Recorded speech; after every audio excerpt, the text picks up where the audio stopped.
Hello everyone, most welcome our YouTube channel as a job update પર. આપણે lab ટેકનિશિયનના 1 થી 3 ચેપ્ટરના MCQ જોઈ ગયા છીએ. આઈ હોપ કે તમને તે યુઝફુલ થયા હશે. જો તમે આપણી ચેનલને સબસ્ક્રાઈબ ન કરી તો પ્લીઝ ચેનલને સબસ્ક્રાઈબ કરજો. આપણી ટેલિગ્રામ ચેનલ જોઈન કરજો. લિંક ડિસ્ક્રિપ્શન બોક્સમાં આપેલી છે. ચેપ્ટર 4 રાસાયણિક ક્રિયાશીલતા અને આણ્વીય બંધારણ. આપણે આખું ચેપ્ટર જે છે એની થિયરી એ વિડીયોમાં જોઈ ગયા છીએ. જો તમે ન જોયું હોય તો પ્લેલિસ્ટમાં આપેલું છે, ત્યાંથી તમે જોઈ શકશો. 5 ક્વેશ્ચન છે, 5 માર્ક્સનું પૂછાવાનું છે. તો આપણે તેમના MCQ જોવાનું ટ્રાય કરીએ. કે પહેલું જ ભાગ છે એસિડ બેઝ સિદ્ધાંત, કે જેમાં આપણે જોયું હતું કે એસિડ કેવું હોય, બેઝ કેવું હોય, બે વચ્ચે રિએક્શન કેવું હોય, કોણ ઇલેક્ટ્રોનનું દાન કરે, કોણ ઇલેક્ટ્રોનને પોતાની તરફ ખેંચે, પછી એસિડિટી કેવી રીતના વધારે, બેઝિસિટી કેવી રીતના વધે. એસિડ એટલે શું, તો કે pH કેટલી હોય, 7 કરતાં નીચે હોય. બેઝ એટલે શું, pH 7 કરતાં વધારે હોય. પછી આપણે તેમના એક્ઝામ્પલ જોયા હતા. પછી આર્હેનિયસ છે વગેરે પોતાના મત જણાવ્યા હતા. બ્રોન્સ્ટેડ લોરી છે, લ્યુઇસ એસિડ, લ્યુઇસ બેઝ છે, આપણે બધું જોયું હતું. તો ક્વેશ્ચન સ્ટાર્ટ કરીએ. પહેલું છે આર્હેનિયસ મુજબ એસિડ એ શું આપે છે, તો કે H+ આયન આપે છે, OH- આયન આપે છે, Na+ આયન આવે છે, કે Cl- આયન આપે છે. એકદમ એઝી ક્વેશ્ચન છે. H+ આયન આપે છે. આર્હેનિયસ મુજબ બેઝ છે એ શું આપે છે, તો કે OH- આયન આપે છે, H+ આયન આપે છે, Cl- આયન આપે છે, કે Na+, તો કે OH- આયન આપે છે. બ્રોન્સ્ટેડ લોરી મુજબ એસિડ શું છે, પ્રોટોન ગ્રાહી છે, પ્રોટોનનું દાન કરે છે, ઇલેક્ટ્રોન દાતા છે, કે ઇલેક્ટ્રોન ગ્રાહી છે. એકદમ સહેલો ક્વેશ્ચન છે. પ્રોટોનનો દાતા કરે છે, પ્રોટોન દાતા છે. હવે આપણને ખબર કેમ પડશે કે પ્રોટોન દાતા છે, તો કે પોતે કેવો ચાર્જ ધરાવે છે, તો કે નેગેટિવ ચાર્જ ધરાવે છે, તેટલા માટે થઈને. બ્રોન્સ્ટેડ લોરી મુજબ બેઝ શું છે, તો કે બ્રોન્સ્ટેડ લોરી મુજબ બેઝ શું છે, તો કે પ્રોટોન ગ્રાહી છે. લુઇસ એસિડ શું છે, તો કે લુઇસ એસિડ છે એ ઇલેક્ટ્રોન ગ્રાહી છે. લુઇસ બેઝ શું છે, તો કે ઇલેક્ટ્રોન દાતા છે. NH3 લુઇસ બેઝ છે, એનું કારણ શું છે, તો કે તેમાં લોન પેર છે, ઇલેક્ટ્રોન ગુમાવે છે, H+ આપે છે, કે કોઈ પણ નહીં, તો કે લોન પેર છે. ત્રીજો 8મો ક્વેશ્ચન જોઈએ કે BF3 લુઇસ એસિડ છે, એનું કારણ શું છે. ઇલેક્ટ્રોન ગ્રાહી છે, લોન પેર ધરાવે છે, પ્રોટોન આપે છે, કે પછી પ્રોટોન ગ્રાહી છે. તો આન્સર આવશે ઇલેક્ટ્રોન ગ્રાહી છે. HCl + NH3 it gives NH4Cl acid કયો છે, એસિડ કોણ છે, તો કે H+ Cl- એવું થશે. એટલે NH3 HCl NH4Cl કે કોઈ પણ નહીં, તો કે આપણને ખબર છે કે HClમાંથી H+ પોતે જે છે એ શું કરશે, તો કે Cl એ પોતે આન્સર આવશે BHCl. pH 7 નો અર્થ શું થશે, તો કે તટસ્થ દ્રાવણ છે. પછી છે એસિડિટી અને બેઝિસિટી સ્કેલ. એસિડિક દ્રાવણનું pH કેટલું હોય છે, તો કે 7 કરતાં ઓછું, આપણને ખબર છે. બેઝિક દ્રાવણનું pH કેટલું હોય છે, આપણને ખબર છે 7 કરતાં વધારે. pH 1 એટલે શું છે, તો કે ખૂબ જ એસિડિક છે. આપણને ખબર છે કે 7 કરતાં નીચે આવશું તેમ એસિડની માત્રા કેવી થતી જશે, વધતી જશે. એસિડિક શક્તિ કોના ઉપર આધાર રાખે છે, બોન્ડની મજબૂતી, ઇલેક્ટ્રોનેગેટિવિટી, રેઝોનન્સ, કે પછી ઉપરના બધા. તો આન્સર શું આવશે, ઉપરના બધા. આપણે જોયું હતું કે એસિડિટી કોના ઉપર ડિપેન્ડેન્ટ છે, કે બોન્ડ કેવી રીતના છે, કયો બોન્ડ અવેલેબલ છે. પછી ઇલેક્ટ્રોનેગેટિવિટી, જે ગ્રુપ જોડાયેલું છે એ કેટલી પોતે ઇલેક્ટ્રોનેગેટિવિટી ધરાવે છે. રેઝોનન્સ કેટલું છે, બધા ઉપર આધાર રાખે છે, આપણે જોયું હતું. પછી H2O અને H2S એમાંથી વધુ એસિડિક કોણ છે, તો કે H2S. H2Oમાં કયો બોન્ડ ધરાવે છે, હાઇડ્રોજન બોન્ડને કારણે ઓછું એસિડિક છે, જ્યારે H2S વધારે એસિડિક છે. અને સલ્ફર શું છે, તો કે વધારે ઇલેક્ટ્રોન ગ્રાહી તત્વ છે. એટલે તેમ જોવા જઈએ તો પણ વધુ એસિડિક કોણ થશે, તો કે H2S. સંસ્પંદન, રેઝોનન્સ. સંસ્પંદન એટલે શું થાય, તો કે ઇલેક્ટ્રોનની વિસ્થાપન પદ્ધતિ. પરમાણુની ચાલ, ન્યુક્લિયસની ગતિ, કે કોઈ નહીં, એમાં આવશે ઇલેક્ટ્રોનની વિસ્થાપન. આપણે સંસ્પંદન માટે યાદ રાખ્યું હતું, રેઝોનન્સ માટે કે બેન્ઝીન રિંગ છે. 3 જે ડબલ બોન્ડ પેર જે છે એ શું થશે, તો કે 2 કાર્બન વચ્ચે ઇલેક્ટ્રોનેગેટિવિટીને કારણે સતત શું કરતા રહેશે, તો કે ઇલેક્ટ્રોન છે એ આખા સર્કલમાં ભ્રમણ કરતા હોય, કે જેને આધારે શું કરે, તો કે તેની જે ચક્ર જે છે એની ક્રિયાશીલતા વધશે, સ્થિરતા ઘટશે. આ અસરને શું કહેતા હતા આપણે, રેઝોનન્સ ઇફેક્ટ કહેતા હતા. સંસ્પંદન અસર ક્યારે જોવા મળે છે, તો કે ડબલ બોન્ડ ધરાવતા સિસ્ટમમાં. આપણે હમણાં જ કીધું. સંસ્પંદન અસર એસિડિટી કેવી રીતે વધારે છે? ચાર્જને સ્થિર કરે છે, ચાર્જ વધારે છે, બોન્ડ તોડી નાખે છે કે કોઈ અસર થતી નથી? આપણને ખબર છે કે ચાર્જને શું કરે છે? સ્થિર કરે છે. માનો કે રેઝોનન્સ આપણે જોઈએ, પહેલા કાર્બન અને બીજા કાર્બન વચ્ચે ડબલ બોન્ડ આવેલો હોય છે, ત્રીજા કાર્બન વચ્ચે નહીં હોય, 4 5 ટૂંકમાં એકલ દ્વિબંધ આવેલા હોય, ત્યારે શું તો કે ત્રીજા નંબરના કાર્બનમાં વધારે નેગેટિવ પોઝિટિવ ચાર્જ થશે તો શું થશે? તો કે બોન્ડ થર્ડ કાર્બન તરફ આવી જશે. એ શું કરશે? તો કે ચાર્જને સ્થિર કરવા માટે હંમેશા ટ્રાય કરશે. પછી 19મું છે, કાર્બોક્સિલિક એસિડમાં એસિડિટી વધવાનું કારણ શું છે? સંસ્પંદન, ઇન્ડક્ટિવિટી, હાઇડ્રોજન બોન્ડ કે પછી સ્ટીરિક અસર? આપણને ખબર છે કાર્બોક્સિલિક એસિડ માં શું હોય છે? COOH ગ્રુપ હોય છે. તો કે તેમાં શું કારણ હોય છે? તો કે સંસ્પંદન. કેમ? તો કે C ડબલ બોન્ડ OH. હવે ડબલ બોન્ડ O જે છે એકલ દ્વિબંધ જેવું કામ કરશે, જેથી કરીને ત્યાં શું સર્જાશે? તો કે સંસ્પંદન. ફિનોલમાં એસિડિટીનું કારણ શું છે? તો કે ફિનોલ આપણને ખબર છે એક બેન્ઝીન રિંગ હોય છે, ઉપર OH ગ્રુપ હોય છે, જેને આપણે ફિનોલ તરીકે ઓળખીએ છીએ. હવે તો કે શું થશે? કે અંદર શું થશે? રેઝોનન્સ સતત થશે, એટલે શું કરશે? તો કે એની એસિડિટી વધશે. પછી જોઈએ ઇન્ડક્ટિવ ઇફેક્ટ એટલે કે પ્રેરક અસર અને ઇલેક્ટ્રોનિક અસર. પ્રેરક અસર માટે આપણે યાદ રાખીશું 3 કાર્બન છે, એક સાઈડ Cl ગ્રુપ હશે કે જે Cl એટલે શું થશે? તો કે ઇલેક્ટ્રોનેગેટિવ ગ્રુપ છે. હવે એ શું કરશે? તો કે ઇલેક્ટ્રોનેગેટિવ ગ્રુપ જે છે પોતાની તરફ ઇલેક્ટ્રોનને ખેંચશે અથવા તો ઇલેક્ટ્રોનનું દાન કરશે. બે જાતના, એક પ્લસ આર ઇફેક્ટ ધરાવતા હોય, એક માઇનસ આર ઇફેક્ટ ધરાવતા હોય. એવી રીતના ગ્રુપ જોડાયેલા હશે કે જે શું કરશે? અમુક હશે એ પોતાની ઇલેક્ટ્રોન પોતાની તરફ ખેંચશે, અમુક શું કરશે? તો કે પોતાને ઇલેક્ટ્રોન જે છે એનું દાન કરશે. આમ પોતે એસિડિટી અને બેઝિસિટી વધારવા માટે મુખ્યત્વે રોલ તરીકે કામ કરે છે. આવું પ્રેરક અસરમાં આપણે ભણ્યા હતા. માઇનસ આઈ અસર શું દર્શાવે છે? તો કે ઇલેક્ટ્રોનને પોતાની તરફ ખેંચી લે છે. પ્લસ આઈ અસર શું દર્શાવે છે? ઇલેક્ટ્રોનનું દાન કરે છે. માઇનસ આઈ અસરના ઉદાહરણમાં ક્લોરિન, ફ્લોરિન, બ્રોમિન, આયોડિન વગેરે છે. પ્લસ આઈ અસરના તો કે તૃતીયક કાર્બન, દ્વિતીયક, પ્રાથમિક વગેરે. NO2 ગ્રુપની અસર કેવી છે? તો કે માઇનસ આઈ અસર. એમ યાદ ન રહીએ, આપણે યાદ કરવાનું NO2 હંમેશા કેવું હોય છે? ઉપર નેગેટિવ ગ્રુપ ધરાવતો. CH3 ગ્રુપની અસર કેવી હશે? પ્લસ આઈ અસર. એકદમ સિમ્પલ ક્વેશ્ચન છે. પછી છે ઇલેક્ટ્રોનને ખેંચતા ગ્રુપ એસિડિટી પર શું અસર કરે છે? તો કે આપણને ખબર છે કે જેમ માઇનસ આર ગ્રુપ જોડાય તેમ એસિડિટી શું થાય? હંમેશા વધે. ઠીક છે. માઇનસ આઈ ગ્રુપ જેમ જોડાય તેમ શું થશે? ઇલેક્ટ્રોનેગેટિવિટી વધશે. સ્ટીરિક ઇફેક્ટ. તો કે સ્ટીરિક ઇફેક્ટ શું દર્શાવે છે? તો કે પરમાણુના કદનો અસર દર્શાવે છે. ઇલેક્ટ્રોનિક અસર દર્શાવતું નથી, પ્રેરિક અસર દર્શાવતું નથી, હાઇડ્રોજન બોન્ડિંગ દર્શાવતું નથી. આપણને ખબર છે કે તો અલગ શું કહેવાય ટોપિક જ છે. મોટા ગ્રુપ વચ્ચે અવરોધ થવાથી રિએક્શન પર શું અસર થાય છે? મોટા ગ્રુપ જે છે એના વચ્ચે અવરોધ ઉત્પન્ન થાય તો તેના ઉપર શું અસર થાય છે? તો કે એનું રિએક્શન દર કેવું થાય છે? ઘટે છે. સ્ટીરિક અવરોધ વધારે ક્યાં જોવા મળે છે? તો કે તૃતીય કાર્બન ઉપર. આપણે તેમને યાદ રાખીએ તો સ્ટીરિક ઇફેક્ટ માટે તૃતીયક, દ્વિતીયક, પ્રાથમિક અને મિથાઇલ ગ્રુપ એવી રીતના એમનું હતું ક્રિયાશીલતાનો ક્રમ. સ્ટીરિક અસર સામાન્ય રીતે કયા પ્રકારની રિએક્શનને ધીમી કરે છે? ઓપ્શન એ છે ન્યુક્લિયોફિલિક સબસ્ટિટ્યુશન રિએક્શન, બીજું છે electrophilic audition reaction, C option છે ફ્રી રેડિકલ ને ડી છે કોઈ પણ નહીં. સ્ટીરિક અસર આપણને ખબર છે ન્યુક્લિયોફિલિક સબસ્ટિટ્યુશન રિએક્શન જે છે એને ધીમું કરે છે.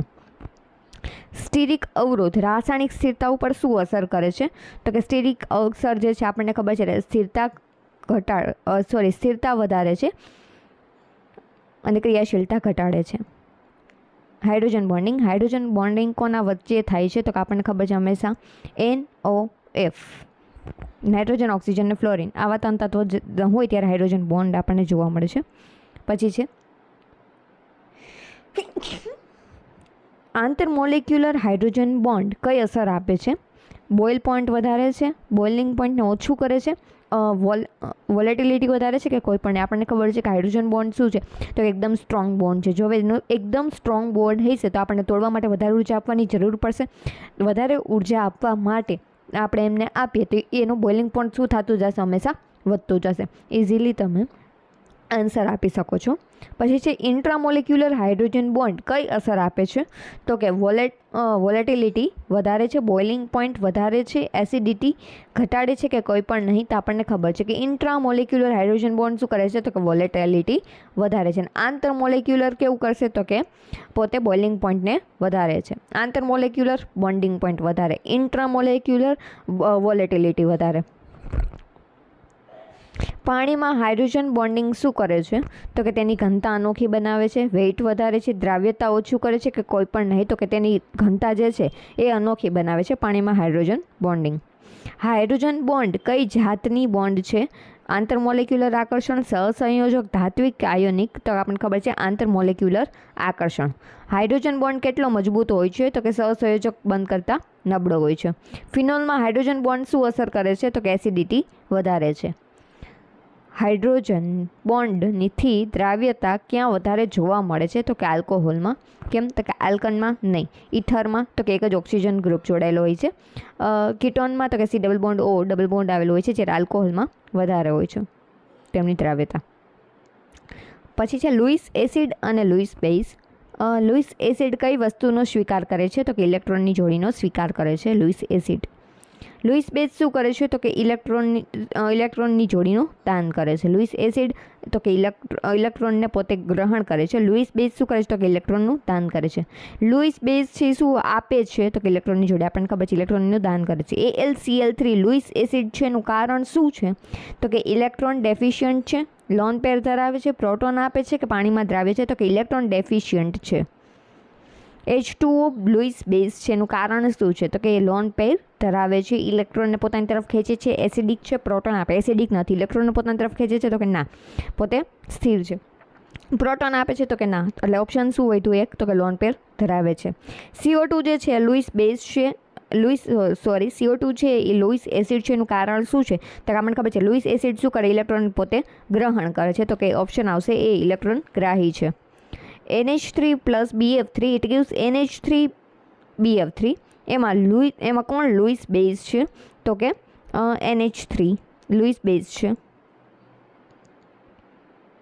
કેમ? તો કે પોતે NH3BF3 જે છે પોતે ઇલેક્ટ્રોનને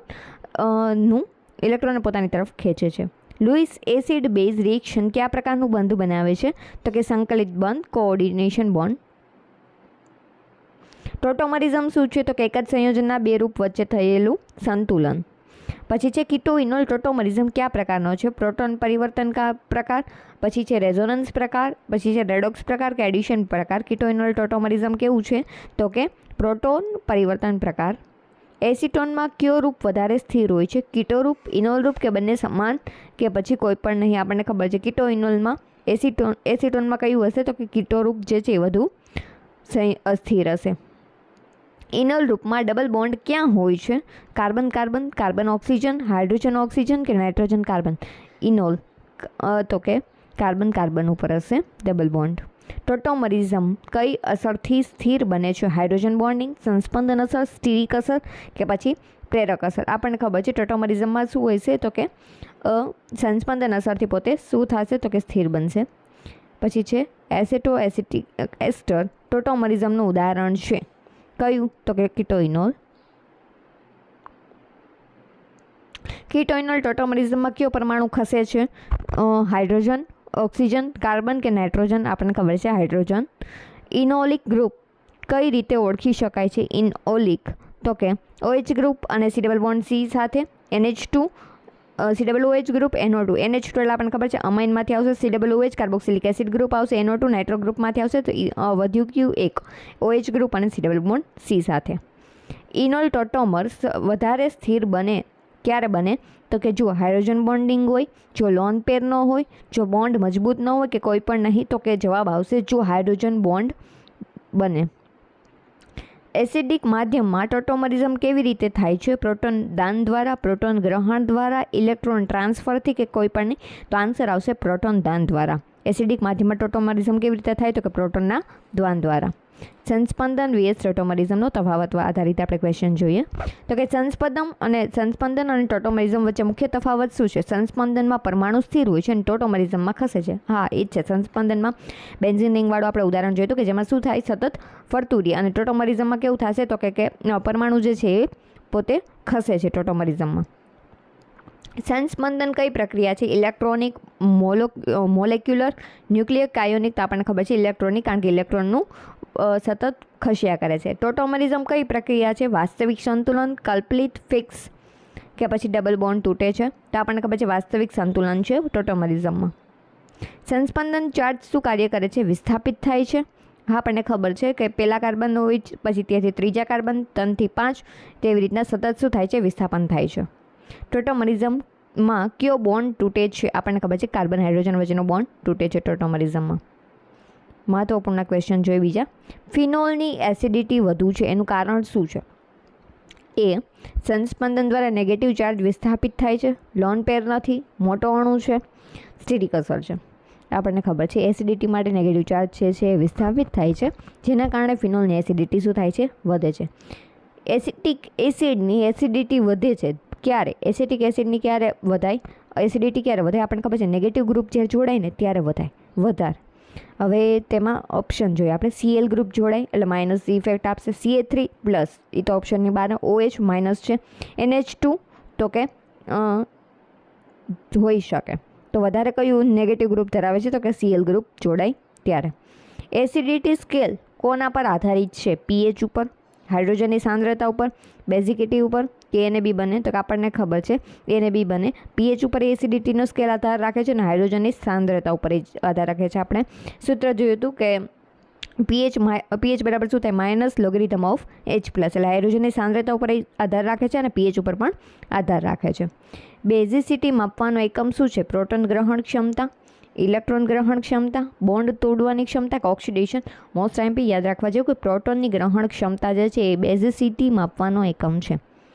એમાઇન જે છે બેઝ છે, એનું કારણ શું છે? તો કે લોન પેર ઇલેક્ટ્રોન ધરાવે છે, હાઇડ્રોજન બોન્ડ ધરાવે છે, સંસ્પંદન ધરાવે છે કે એક પણ નહીં? આપણને ખબર છે કે લોન પેર ધરાવે છે, એટલે એમાઇન શું છે? એ હંમેશા બેઝિક છે. Next question. એનિલિનની બેઝિસિટી ઓછી છે, એનું કારણ શું છે? તો કે લોન પેર સંસ્પંદનમાં ભાગ લે છે, લોન પેર હોતા જ નથી, નાઇટ્રોજન ઇલેક્ટ્રોન ગુમાવે છે કે એક પણ નહીં? એનિલિન બેઝિસિટી ઓછી છે, એનું કારણ છે લોન પેર સંસ્પંદનમાં ભાગ લે છે. ઇલેક્ટ્રોન ખેંચતા ગ્રુપ બેઝિસિટી પર શું અસર કરે છે? તો કે ઇલેક્ટ્રોન જેમ ખેંચાય તેમ ગ્રુપ બેઝિસિટી ઉપર શું કરે છે? બેઝિસિટી ઘટાડે છે. આપણને ખબર છે ઇલેક્ટ્રોન ગ્રાહી જોડાય તેમ બેઝિસિટી ઘટે, એસિડિટી વધે. ઇલેક્ટ્રોન દાતા ગ્રુપ બેઝિસિટી ઉપર શું અસર કરે છે? તો કે ઇલેક્ટ્રોન દાન કરવાવાળા જોડાય એવી રીતના બેઝિસિટી શું થાય? હંમેશા વધે. પાણીની એસિડિટી કેટલી છે? ખૂબ જ નબળી, મજબૂત, મધ્યમ કે એક પણ નહીં? આપણને ખબર છે ખૂબ જ નબળી. ફોર્મિક એસિડની એસિડિટી એસિટિક એસિડ કરતાં કેટલી હોય છે? ઓબ્વિયસલી વધારે છે ફોર્મિક એસિડની. સંસ્પંદનથી કઈ સ્થિરતા વધે છે? આયોનિક સંયોજનની, રેડિકલની, કાર્બોક્સિલિક આયનની કે હાઇડ્રોક્સાઇડની? આન્સર શું આવશે? સંસ્પંદનથી કોની સ્થિરતા વધે છે? તો કાર્બોક્સિલેટ આયનની.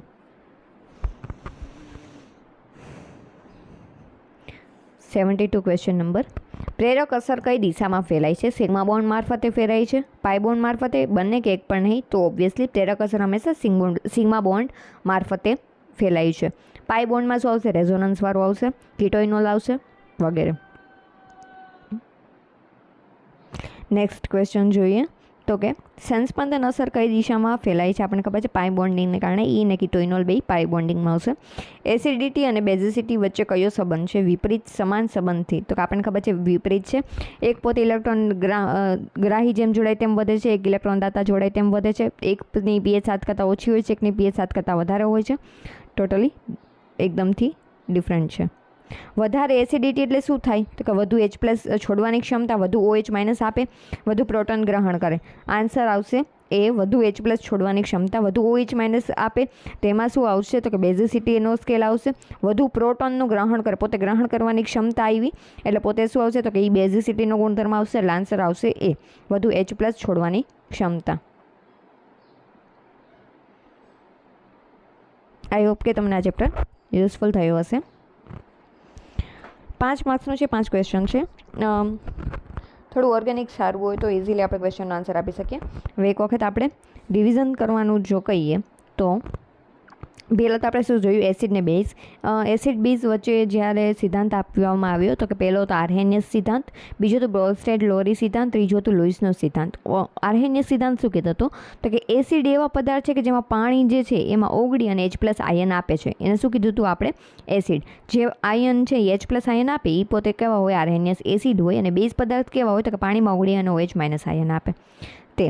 હવે એની મર્યાદા શું હતી આર્હેનિયસની તો કે ફક્ત જલીય દ્રાવણને જ લાગુ પડતું હતું. પછી હતું બ્રોન્સ્ટેડ-લોરી સિદ્ધાંત. બ્રોન્સ્ટેડ-લોરી શું હતું તો કે એસિડ જે છે ને પ્રોટોનનું દાન કરે છે અને બેઝ શું છે તો કે પ્રોટોનને ગ્રહણ કરે છે. આ સિદ્ધાંત છે એના દ્વારા તો કે સંયુગ્મી એસિડ બેઝ જોડ જે છે એનો ખ્યાલ છે એ રજૂ કરતો હતો. આર્હેનિયસ કરતાં વધુ વ્યાપક હતો. પછી આવ્યો લુઈસ સિદ્ધાંત. તો કે એસિડ જે છે ને એ ઇલેક્ટ્રોન યુગમાં પોતે સ્વીકાર કરે છે અને બેઝ શું કરે છે એનો દાન કરે છે. સૌથી વ્યાપક સિદ્ધાંત અને પ્રોટોન વગરની પ્રક્રિયાઓને પણ આવરી લેતો હતો. પછી આપણે જોયું હતું એસિડિટી અને બેઝિસિટીનો સ્કેલ. તો કે જલીય દ્રાવણ માટે pH શું હોય તો pH બરાબર -લોગેરિધમ(H+) કે જે એસિડિકતા માપવા માટે ઉપયોગી હતું. pOH માટે -લોગેરિધમ(OH-). પછી આપણે જોયું હતું pH વત્તા pOH બરાબર કેવું થાય તો કે 14. પાણીનો આયનીય ગુણાકાર ખાસ ઇમ્પોર્ટન્ટ. Kw બરાબર શું થાય તો કે H+ × OH- અને બરાબર શું થશે 1 × 10⁻14. એસિડ માટે આપણે Ka જળ એસિડ વિયોજન અંજળાંક શોધ્યો હતો કે તેમાં શું હતું કે નિપજના છેદમાં પ્રક્રિયક આપણે એવું જોયું હતું H+ × A- ના છેદમાં Ha × Ka. જેટલો વધુ એસિડ તેટલો વધુ પ્રબળ. Kaનું મૂલ્ય કેવું હોય તો કે જેટલો વધુ એસિડ તેટલો વધુ પ્રબળ. P of Ka તો કે -લોગેરિધમ(Ka). આપણે તેના ઉપરથી જોયું હતું. હવે જો એસિડની Ka વધે તો કે એસિડિટી વધે તો Ka વધે. Ka વધે તો P of Ka શું થશે? હંમેશા ઘટશે. બેઝ વિયોજન અંજળાંક તો કે Kb બરાબર B × OH- એના છેદમાં BOH × Kb. હવે Kbનું મૂલ્ય જેમ વધશે બેઝિસિટી વધશે. P of Kb તો કે ઇન્વર્સલી પ્રોપોર્શનલ ટુ 1 of Kb.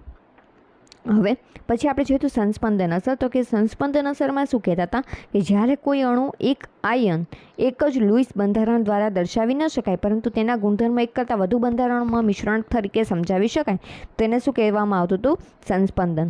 આ ઘટનામાં પાઈ ઇલેક્ટ્રોન અને અબંધકારક ઇલેક્ટ્રોન યુગ્મનું શું થતું હતું? અસ્થાનીકરણ ડિલોકેલાઇઝેશન થતું હતું સતત. સંસ્પંદનને કારણે અણુ કે આયનની શું થાય તો કે સ્થિરતા વધે. એસિડિટી અને બેઝિસિટી ઉપર શું વધારે અસર થાય તો કે જો પ્રોટોન દૂર થાય પછી બનતા સંયુગ્મી બેઝનું સંસ્પંદન દ્વારા સ્થાયીકરણ થતું હોય તો મૂળ એસિડની એસિડિકતા વધે. ટૂંકમાં ઉપર જો નેગેટિવ ચાર્જ આવે તો એસિડિકતા વધશે, ઉપર પોઝિટિવ ચાર્જ આવશે બેઝિકતા વધશે. હવે ઇલેક્ટ્રોન જે માઇનસ ગ્રુપ જોડાશે ઇલેક્ટ્રોન દાતા ગ્રુપ તો એસિડિટી શું થશે? વધશે. ઇલેક્ટ્રોન ગ્રાહી ગ્રુપ જોડાશે તો બેઝિસિટી વધશે. પછી આપણે જોયું હતું સંસ્પંદન માટેની પરિસ્થિતિ અને બંધારણની રચના. તો કે સંયુગ્મન જરૂરી છે એટલે કે એકાંતરે દ્વિબંધ અથવા તો ત્રિબંધ હોવું જોઈએ. પછી એસિડિટીનો આપણે સ્કેલ જોયો હતો કે પહેલાં જે આલ્કલાઇન એટલે કે ટ્રિપલ બોન્ડમાં વધારે જોવા મળે એસિડિટીવાળું, પછી ડબલ બોન્ડ, પછી સિંગલ બોન્ડ. બેઝિસિટીમાં ઊંધું સિંગલ બોન્ડ, ડબલ બોન્ડ ને ટ્રિપલ બોન્ડ. પછી આપણે જોયું હતું એસિડિટી ઉપર શું અસર થાય તો કે સંકરણ પહેલાં જોયું કે SP માં બધા કરતાં વધારે હોય, પછી sp2, પછી sp3 આવું કંઈક હોય. પછી તો કે એસિડિટી ઉપર એની અસર જોઈ હતી કે વધુ વિદ્યુતઋણ કાર્બન સાથે જોડાયેલ H હોય એ વધુ એસિડિક હોય છે કારણ કે પ્રોટોન શું થાય તો કે દૂર થાય અને પછી બનતો ઋણ આયન વધુ સ્થાયી બને છે. ક્રમશઃ આપણે શું તો કે ઇથાઇન, પછી ઇથિન અને પછી ઇથેન.